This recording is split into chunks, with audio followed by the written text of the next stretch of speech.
Mel Gibson went to a TV show called The View. He thought people there would argue with him a lot. The people who host the show thought they could make him look bad on TV. But after just a little while, things changed. One quiet sentence from Mel made everything different. By the end, the people watching clapped, and the hosts didn't know what to say. Before we start the story, tell me where you are watching from and don't forget to subscribe, so you don't miss cool stories like this. The hosts on The View thought they had Mel Gibson trapped. They were ready to fight with him on TV. They planned to ask him tough questions and make him look bad. Mel came into the studio smiling and waved to the people watching. He sat down in front of the hosts. The hosts were Whoopi Goldberg, Lena Cross, and Maya Trent. You could feel the tension in the room. It was like something serious was about to happen. Whoopi started talking first. She sounded like she was trying to catch Mel off guard.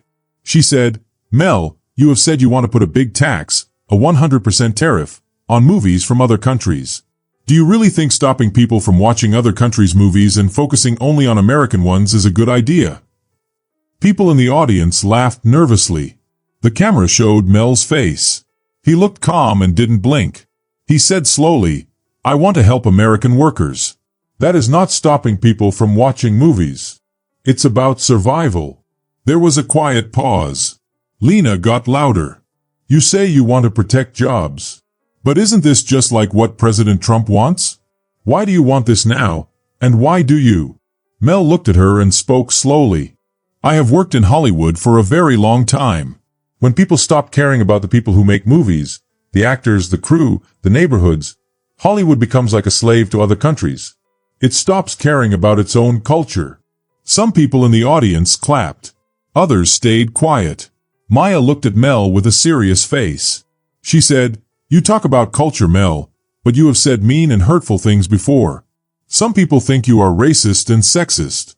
How can we believe you now just because you are waving an American flag?" This was a sharp question. The studio became very quiet. Mel paused but didn't get angry. He said, "I made mistakes, big mistakes, and I have paid for them. But I am here today because I want to fix what is wrong." No one clapped at first, just silence. Then one person clapped, then another. The mood started to change. Whoopi tried to take control again. "Tariffs won't fix how you act, Mel. You talk about building walls, but what about tearing down the walls you made?" Then Mel said something quiet but strong. "You don't tear down walls by yelling. You tear them down by listening, even to people you don't agree with." Everyone was surprised. No one expected Mel to say that. Just like that, things started to change. The hosts had planned to attack him, but Mel was calm and ready. When the show started again after a break, the hosts were trying to think of new questions. Lena said, "Mel, putting a 100% tax on foreign movies sounds like it will cause problems. Won't it start a trade fight and make movie tickets more expensive?" Mel nodded, like it was a good question. He said, "I understand. Tariffs sound tough. But what is tougher is letting movie studios send all the work to other countries to save money. They hire cheaper workers and fire American workers." He looked at the audience. "We are not just competing, we are being treated unfairly. If we don't do something, Hollywood will be empty, like a ghost town." Some people clapped and cheered quietly. Maya said, "But that's not how business works. If you can't compete, maybe your movies are not good enough." Mel's jaw tightened. Business should be fair. Right now, it's a race to the bottom, and workers are the ones who get hurt first. Whoopi said, "That sounds like something a union would say." Mel quickly said, "I'm fine with that. The people working behind the scenes, like the person holding the boom mic or the woman editing late at night, are not rich. They are trying to pay rent." Some people clapped again. Lena brought out a paper with something Mel said in another interview. It said, "America should stop pretending globalism is the answer to everything." Mel looked up and said, "Yes." Maya asked, "Isn't that being alone and not working with other countries?" Mel said, "No. It's about focusing on what is real. Globalism has been used to take advantage of workers, culture, and trust. I'm not saying to shut other countries out. I'm saying we should stop selling ourselves short." The room got quiet. Maya said, This sounds like a big fight, Mel. Mel leaned forward, calm but sure. No, I'm reminding people they deserve better. The feeling in the room changed. Not completely, but enough that Lena's next words sounded softer. Well, we will be right back. The show went on a break. The hosts looked worried. The producers were trying to tell the audience to clap more, but it didn't help. Something had changed on the show. Mel wasn't just talking about rules. He was talking about being there, standing strong. When the show came back, Maya said, "Let's not forget your past, Mel. Many people think you shouldn't have a chance to talk. You have said hurtful things before. Should we just forget because you made some good points today?" The room got quiet again. Mel breathed slowly and looked ahead. He said, "I don't want anyone to forget. For a long time, I was angry and careless. I hurt people. There is no excuse for that. I said sorry, but I don't expect everyone to forgive me." Some people in the audience nodded. He continued, "I knew you would ask about my past. You should ask because growing means facing your mistakes. It's about looking at your past and asking, am I still the same person?" The room was quiet, not because it was uncomfortable, but because people wanted to hear more. Lena tried to get the conversation back. "How do we know this isn't just you trying to look good again?" Mel smiled a little. "You don't know. You can't know. But if I only wanted applause, I wouldn't be here talking about tariffs and culture wars. I would be selling a movie sequel." That made everyone laugh a little, even Whoopi. Maya wasn't done. "You say you changed, but this strong country first talk sounds like the old Mel with a new look." Mel leaned in, calm and serious. He said, "I don't think it's hard to want your country to stand on its own 2 feet. I think it's responsible. And I don't think it's wrong to love the place that raised you and want to treat its people better." He paused and added quietly, "Everyone is so scared of being called a name that we forget how to stand for something." For a moment, no one said anything. Then something unexpected happened. People started clapping. It was louder, longer, and real. The audience wasn't clapping because Mel was perfect. They were clapping because he seemed honest. Even if they didn't agree, they were listening, and that made a big difference. Whoopi looked at her papers and said slowly, "We will talk about Hollywood next." Mel gently interrupted, "I'm already talking about Hollywood." She raised her eyebrow. He said, "When your industry starts treating people like numbers, when only money from other countries matters, and when honest talking is called dangerous, that's not entertainment. That's control. And we should all worry about that." Lena didn't say anything. Maya didn't ask another question. The producers didn't cut the cameras. No one thought Mel would talk about control. And not like this. And that's what happened on The View when Mel Gibson came to talk. The hosts thought they would win. But Mel stayed calm and honest, and that changed everything. The camera was moving away slowly for a break so the TV show could show a commercial. The people on the set, like the actors and the hosts, looked very serious. Mel Gibson wasn't just answering the questions, he was asking his own questions and talking his own way. He was taking control of the talk. By the time the third part of the show started, the people who made the show stopped pretending everything was going as planned. On the internet, many people were already talking about what Mel Gibson said. Some people said good things about Mel because he was honest. Other people said that the TV show had lost control of what was happening. Even though there was a lot of tension and excitement, none of it showed on the TV cameras. Whoopi Goldberg, one of the hosts, came back with a smile that didn't feel very real. She quickly changed the subject. She said, "Let's talk about Hollywood. You've said some strong things about Hollywood not caring about America, but haven't you made more money from Hollywood than many others?" Mel leaned back in his chair and looked a little more relaxed now. "Yes, I have," he said. "And that is why I'm speaking out. I have seen what goes on behind the scenes. The way people change what's important. The way stories turn into something like messages or propaganda. The way talented people get pushed away because of politics." Maya, another host, said, "So you think Hollywood is broken?" "No," Mel said. "I think it is scary." Lena, another host, tilted her head like she didn't understand. "Scared of what?" she asked. Mel didn't wait to answer. "Scared of being unimportant. Scared of telling the truth. Scared of the very people it says it wants to represent. People in the audience whispered to each other. Someone in the front row clapped quietly. Mel leaned forward and said, "We used to make movies that asked tough questions and challenged those in power. But now, if you challenge anything, people call you bad or dangerous or old-fashioned." He looked at the other hosts and said, "I have been called all those things. But I will not be silent." Whoopi tried to ask again, "But isn't some of this just about being responsible? The world has changed, and people expect more now." Mel answered, "I'm not against being responsible. But I am against being responsible only for some people and not for others. It's like we don't believe in second chances for some people. You either believe everyone can try to be better, or you don't. You can't say we should forgive people and then not forgive them at the same time." That last part hurt a little. Even Lena looked surprised. Maya saw a chance to ask a tough question and said, "Isn't it easy for you to say these things now because you don't have much to lose?" Mel didn't blink. "Yes, I've lost a lot. My good name, chances to work, and friends. But what I still have is my voice." Then he stopped for a moment and added slowly, "And that is what makes people nervous." The audience got louder. People clapped, whistled, and cheered. For the first time, the hosts looked like they were a little scared. Not because Mel said something bad, but because he was calm, honest, and the people were really listening. Whoopi quickly started a commercial with a small smile. "We'll be right back," she said. But everyone watching knew that something special had just happened.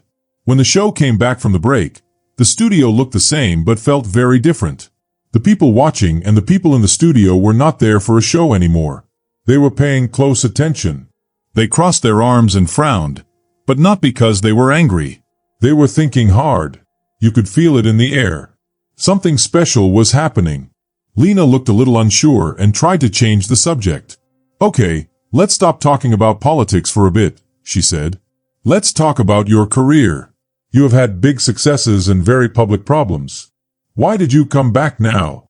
Mel looked around the room and then looked at Lena. "Because we can't wait anymore," he said. "Because this country and this industry are in big trouble. And if the people who have seen how it works don't speak up, who will?" People in the audience whispered again. Maya spoke up. "You're saying Hollywood is falling apart? That sounds a bit much." Mel turned to her. "Not falling apart. Changing into something it was never meant to be. It used to be a place for stories. Now it's a place for slogans and messages. And when everything is just a message, nobody listens to the real truth anymore." Whoopi looked up fast. "So what is your truth, Mel?" Without stopping, Mel said, "That every artist, every worker, every American should be able to create, talk, and disagree without being kicked out for it. Free speech doesn't end when someone feels uncomfortable. Loving your country isn't the same as being mean or extreme." The crowd clapped, and this time it wasn't just polite clapping. It was real and loud. Even Lena looked surprised. Mel went on, "People say we need more diversity in Hollywood. That's true. But start with a diversity of ideas. I've worked with people from all backgrounds and beliefs. But do you know what gets shut down the fastest? Ideas that don't fit what the people in charge want." The people watching now nodded their heads. They even took out their phones to record what Mel said. Maya crossed her arms and asked, "But what about the bad things you said and did in the past? Doesn't that hurt your story?" Mel nodded. "I think about it every day. And I should. But getting better isn't about hiding. It's about showing up and talking, even when people still doubt you." He looked at the audience. "If I wanted to be liked, I would have said something safe. But I didn't. I came here because it matters. What we say in places like this matters to people outside." There was a quiet moment. Then more applause. Some people even stood up. Lena put her hands up and smiled a little. Okay, we get it. Mel Gibson is very popular right now." That made some people laugh. But the tension in the room had changed. The audience wasn't against the show anymore, but they were focused on something real. And the hosts knew it. The next part of the show was coming fast. The people who made the show were trying hard to change the mood. But now, the energy belonged to Mel. The producers didn't want another part like before. But it was too late. Mel Gibson was leading the show, and no one could stop him. They tried changing the subject, making the tone softer, even stopping early. Nothing worked. Mel was controlling the talk, and he wasn't angry or loud. He was calm and strong. The next part started with Whoopi trying to cool things down. Mel, we talked about politics, Hollywood, and your past. Now let's talk about what we can do to fix things. Mel didn't even blink.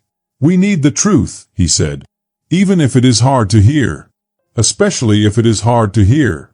The room got very quiet. Right now, Mel said, people are more afraid of hurting others' feelings than they are of telling the truth. That's the problem. We don't need safe places all the time. We need brave talks. A few people clapped. Lena leaned forward and said, but talks without responsibility are just noise. Shouldn't people face consequences if their words hurt others? Absolutely, Mel said. But there's a difference between hurting someone and just disagreeing with them. We have forgotten that difference. We have made being uncomfortable a crime. He paused and then added, and we think only one side gets to say what is offensive. That was a powerful sentence. At first, it was quiet, like a door closing somewhere backstage. But the meaning hit everyone in the room. Whoopi blinked. Lena leaned back. Maya looked like she wanted to say something but didn't. The audience was silent, like they were holding their breath. The words were not shouted. They were not angry. But they hurt because they made everyone think hard. They didn't just challenge the hosts. They challenged everyone in the room. For a moment, no one had anything to say. Mel let the silence stay for a while. I'm not here to make everyone like me, he said. I'm here to say what is true. And if we can't say the truth without fear, then we have already lost. Then, something happened. A voice from the audience shouted, "Let him speak." People clapped and cheered loudly. The host smiled, but it looked a little forced. Something had broken. The plan for the show, the script in their heads, was gone. Now they were the ones reacting, and Mel was leading. Another commercial break came, but this time no one moved. No one wanted to miss what would come next. When the show came back, the studio looked the same. But it was not the same anymore. The camera moved across the people sitting at the table. Something felt different now. The ladies who were tranked the show weren't smiling the same. They sat up straighter and looked more serious. The room's mood had changed. Mel Gibson was still sitting calmly, but now he had a little sparkle in his eye, like he knew something big was about to happen. Lena Cross, one of the hosts, spoke first. Her voice was louder now. You say you're here to tell the truth, she said. But let's be honest. When you talk, people argue. You don't bring people together, Mel. You make people fight. You're famous for saying things that make people upset. Mel nodded slowly. I can't control what people think about me, he said. But I can control what I say. And when I see my country fighting and falling apart, I feel like I have to speak up, even if people get mad. Another host named Maya quickly asked him another question. Her voice was sharp. What if your words are the ones causing the problems? She asked. Then I'll take responsibility, Mel said. But taking responsibility means showing up and facing people, not hiding away. He looked straight at her. I'm here. Where are the others? Everyone got quiet for a moment. What Mel said wasn't just about him. He was talking about many people who had been told to be quiet or kicked out, not because they did something really bad, but because they shared opinions others didn't like. Whoopi Goldberg, another host, took a deep breath. She spoke softer now. You know, Mel, she said, some people watching at home might think you're just doing this to get famous again. Mel didn't smile. I don't need to be famous again, he said. I need my country to remember how to forgive people. The room got really quiet again. Then the camera zoomed in on Maya's face. She blinked. You could see in her eyes that Mel's words really hit her heart. He wasn't trying to show off. He wasn't trying to be cool. He just said something that felt true. Mel looked at the audience. You don't have to like me, he said. But if you think canceling every person who ever made a mistake makes the world better, you're not helping. You're just hiding. Someone started clapping. Just one person. Then another. Then more. Soon the whole room was full of clapping. It was louder than anything before. The hosts at the table looked at each other. They all had the same look on their faces. The crowd wasn't on their side anymore. They were with Mel. Mel sat back. He didn't smile big or pump his fist. He just sat there and listened to the claps, like he knew this moment was going to happen. Behind the camera, the people running the show were freaking out. They were talking into microphones and changing the plan. They were telling the hosts to hurry up and move on. But some moments are too big to move on from. Whoopi tried to take back control. She gave a tight smile. "Well, Mel," she said, "this has been interesting. Before we go, do you want to say one last thing to the audience?" Mel nodded. "Yes," he said. "Don't let the loudest voices tell you what to think. Don't give away your voice to people who say they speak for you, whether they're from the left, the right, from Hollywood, or from the government. Once you give away your voice, you don't get it back." The audience moved in their seats. Some leaned forward. It wasn't a big showy speech. It was a warning. Lena tried to make it lighter. She said quickly, "Okay. Well, thank you for coming, Mel. We appreciate your, honesty." But everyone could tell what she really meant. "Thanks for surviving the mess we planned for you." Mel didn't get up right away. He looked straight at the hosts and said, "I know why you asked me to come on this show. You thought you could teach me a lesson. Remind me that I don't belong here." Then he looked at the crowd. "But guess what? I don't need to belong to be right." Then he stood up. A few people in the crowd stood up with him. Then more. The clapping came again. This time louder, clearer, not just being polite. The cameras caught a quick shot of Lena looking off stage with a shocked look, like she was saying, "What just happened?" This wasn't how the show usually ended. Mel Gibson didn't just leave the stage.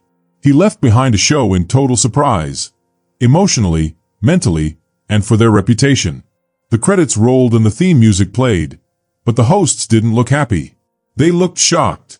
You could tell. Their smiles looked fake. They shuffled their note cards even though they didn't need them anymore. And online, it was already blowing up. Clips from the show were everywhere.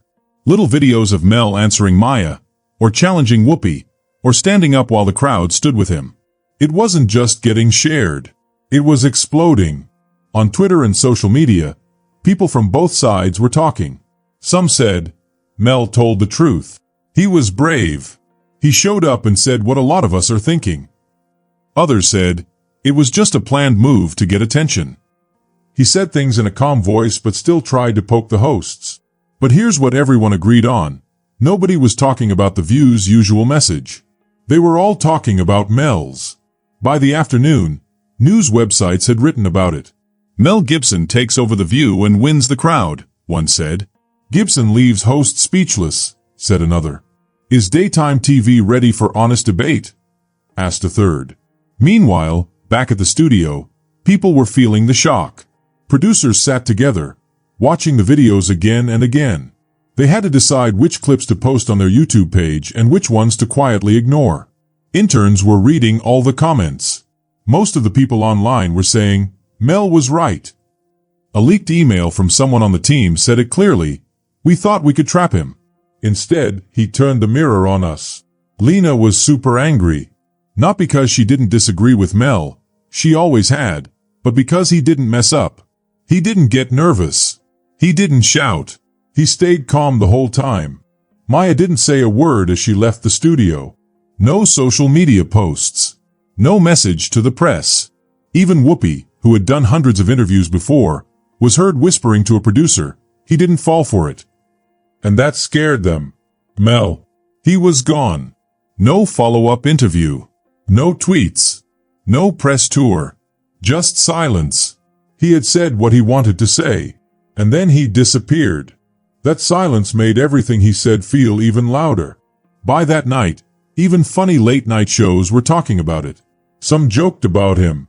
Some joked about the hosts. But even in the jokes, people were still talking about what he said. The next morning, it was still all over the internet. The videos from the show had millions of views. Everyone, from news reporters to regular folks, was going over every word like it was a big court case. But there was one sentence people couldn't stop talking about. We've convinced ourselves that only one side gets to decide what's offensive.